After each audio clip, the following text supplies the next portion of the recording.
Happy Halloween, 2018, Halloween. One of my favorite holidays as a kid. We used to do a tremendous amount of trick-or-treating. We used to plan our route in advance. We used to map out our terrain, where we were going to go the day before. We used to have it planned, who was going to be our group, the exact time we would leave the house. We used to leave promptly at 4:08 p.m. after school, try to give people enough time to get home from school, parents there, ready with the candy. We knew our plan. We knew our strategy. It shows a lot with preparation, shows a lot with enthusiasm and excitement. Some of our greatest memories were on Halloween. So the topic I wanted to talk about today is dressing up and how it relates to our topic on the alter ego. So one of the big things we have athletes do in order to overcome the pressure and the fear of losing or making mistakes is coming up with an alter ego, a different personality, someone with a name that's a separate personality from yourself, or maybe just a little bit different to give you the confidence you need when it matters the most. So what does it look like, all right? Why do we dress up? We dress up on Halloween. It's make-believe. It's fun. And it's exciting because we start to feel a little bit like a different person or a different thing. So why not use that great childlike imagination, that creativity? It's a gift. It's a gift from God. Why not capitalize on that? Why do we stop playing dress up and make-believe as we get older? A lot of times when it comes to sports or performance, we tend to put that to the side, and that's exactly a great time where we could benefit from having that dress up, that creativity, that imagination. So we tell athletes, have an alter ego, a different personality you identify with when you're performing. So in other words, you have that whole mentality where you have a different attitude. You have different thoughts. You have different emotions. So if your normal personality doesn't like to perform in front of other people, if your normal personality is very sensitive, if your normal personality is very attuned to what other people are thinking about you, both positive and negative, you want to make your alter ego the opposite. You don't care what other people think about you. You're not worried about outcomes. You don't care what you place in the tournament. Of course, you're trying to win, but that's not your primary focus. So you make your alter ego exactly what you would like it to be. So think about Frankenstein. If you ever saw the Frankenstein movie, Dr. Frankenstein was creating a monster in a lab. Okay, when you're creating a monster, you don't want to think repair. You don't want to think about fixing something that's broken. Don't think repair, think design. If you could build in something brand new, if you could create a monster from scratch, what would you put inside this monster? So like let's make that very concrete for sports. If I never had any past, any history in sports, what would I create if I was going to just automatically insert thoughts into my head? I would say, I don't care who's watching me, right? Because I know normally I'm a more sensitive person. I don't care who's watching me. I'm not performing so I get a pat on the back or so people feel bad for me. It's not about that, right? Normally, my natural personality also wants to, look good in front of my parents. I want my younger brothers to look up to me. If I'm creating a monster, my alter ego is going to have an attitude that doesn't care what other people thinks about him. Okay? Also, normally I'd feel bad if I'm winning a competition. I start feeling sorry for my opponent, and I start letting off the gas, and he starts coming back into the match. Well, my alter ego is going to say, I don't feel sorry for my opponent. I'm going to step on the gas, and when I see them struggling, I'm just going to lay it on even more. So building that alter ego, which is a little bit different than my natural personality, and that's going to go a long way. A lot of times, another thing that I normally think about is, what am I going to place in the tournament? What's my record? What are the outcomes?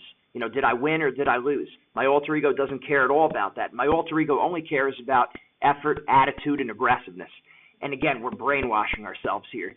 We're creating that alter ego into what we need it to be. So if I never competed before, I would tell myself, there's no place else in the world I'd rather be. I love competing. Competition is fun. A lot of times I remember in my career I would lose sight of that. I forget that competition is fun. It's exciting to compete because I got bogged down with the wins and the losses. So my alter ego, I love competition. I live for this. This is the most fun thing I could be doing in the world right now. I love this stuff. So I would think about that. Instead of thinking about, there's a big crowd, what if I let them down? I don't care what other people think about me. I don't care what my dad's saying about. It doesn't matter. I'm not thinking about any of that extra stuff. So when you build that alter ego, it becomes more exciting. It becomes more fun because when you compete, you get to be a different person. And if you look at some of the top athletes, they've done this. right? In UFC, it's very common. Everyone has a nickname, right? Conor McGregor becomes notorious, right? Chuck Liddell became the Iceman. The Tito Ortiz, the Huntington Beach bad boy. And I know I'm giving some of the older guys, but think about it. All the top UFC guys, they have alter egos. They've done this in football. The Boz, if you ever saw ESPN, 30 for 30, he had his alter ego. Deion Sanders, one of the best defensive backs of all time. When he stepped on the field, he became prime time, right? Ocho Cinco. There's just countless examples of people that when they step in the game, they have an alter ego. Even you say a guy like Alex Rodriguez becomes A-Rod, right? Those nicknames, those alter egos, it becomes powerful because you get to be someone that you aren't normally. And I don't mean that in like a disintegrated way where it's like delusional. No, we know the person that we are, but we're able to step into a role and compete at a higher level.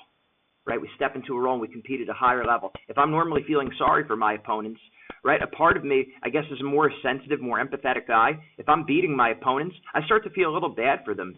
And I know I have to turn that off when I'm competing because you can't feel sorry for your opponent. And you'd be surprised just how many of the athletes we work with struggle with that exactly. You know, they start feeling bad when they start winning. You know, just a guy or a girl that has a really big heart, they feel bad for their opponent. And we need to train ourselves out of that. Another benefit of our alter ego is it gives us hope in a situation that might seem hopeless. What I mean by that is one of our athletes, you know, we're doing confidence worksheets with him, confidence exercises, and he said all the confidence worksheets we did with him, all the exercises, he still felt like there was one person in the country that he could not beat.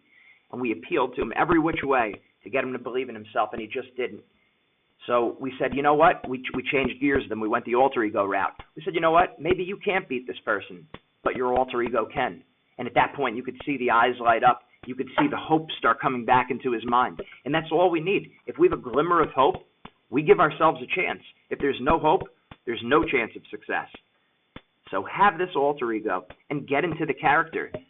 Different colors that we wear. Having a physical switch, something that we do to get ourselves into the alter ego. Maybe it's a physical gesture like a hand clap or patting yourself in the face or a fist pump.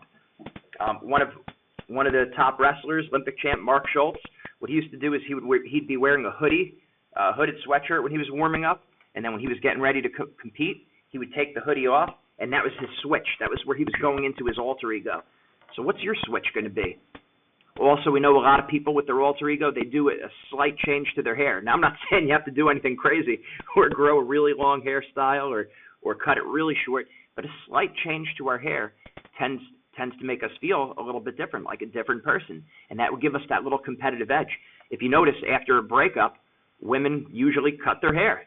Why? Because they're looking to start over again, new beginnings, right? So it's a similar thing here. We're using that information that we know about to create an alter ego.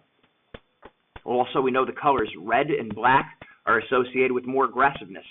There's studies that are done with that athletes who wear red tend to be a little bit more successful. Athletes that wear black tend to be a little bit more aggressive. We're not going to go into all that right now, but build that role. Like have that in your alter ego. I remember for competition days, I would wear black socks. I'd wear black boxer briefs. I had a black Superman shirt that I would wear. And the idea is make sure you're not just doing it on competition days, because that could have been a problem on my part too. If you're only doing it on competition days, now it's not going to feel as natural. You're making competition into a big deal. And we know that's something we don't want to do. We want to treat all competitions the same. But get into that character on a regular basis. If you do live wrestling in practice, if you're doing live whatever your sport is, if you're doing a match or a competition in practice, you want to treat it the same way, right? You want to treat all competitions exactly the same. So get into character in practice and get into character in competitions. But build that alter ego. Don't sleep on that great imagination and that great creativity that was God-given. Don't just make Halloween for when you're kids. You can make Halloween almost every day when you step on the field of competition, and it works in any other area of our life too. In school, I get it. You're probably bored, you're tired, you're lazy, you don't want to be there, right? I was there too. I get it. Okay, make an alter ego for the classroom. and be Dr. Frankenstein and create an alter ego of what you would like to be in the classroom. If you never went to school before, if you never had any experiences, what would you tell yourself? I love learning. This is exciting. This is going to get me closer to my goals. I think the Mortal Kombat quote, there's no knowledge that is not power. Telling yourself you love to learn. You love being in the school environment. I'm really curious. I want to ask questions. I want to volunteer. Like, if you never went to school before, if I never went to school before, I would build those thoughts into my head. And I know it's those exact thoughts that are going to lead to success in the classroom. So just build that into your alter ego. Then you could do the same thing in any other area. You could do the same thing for public speaking. You could do the same thing for a job interview. Create an alter ego. What are the different thoughts, emotions, behaviors that your alter ego would do that are different than your normal personality? Get into character, and you'll be very successful. Don't make Halloween just when you're a kid. Halloween can be all year round, and you can use it to your advantage. Some of the top athletes have an alter ego. And remember, mindset makes the difference. The podcast you just heard was published with Anchor. Got something you want to say to the creator of this show? Send them a voice message using the Anchor app, free for iOS and Android.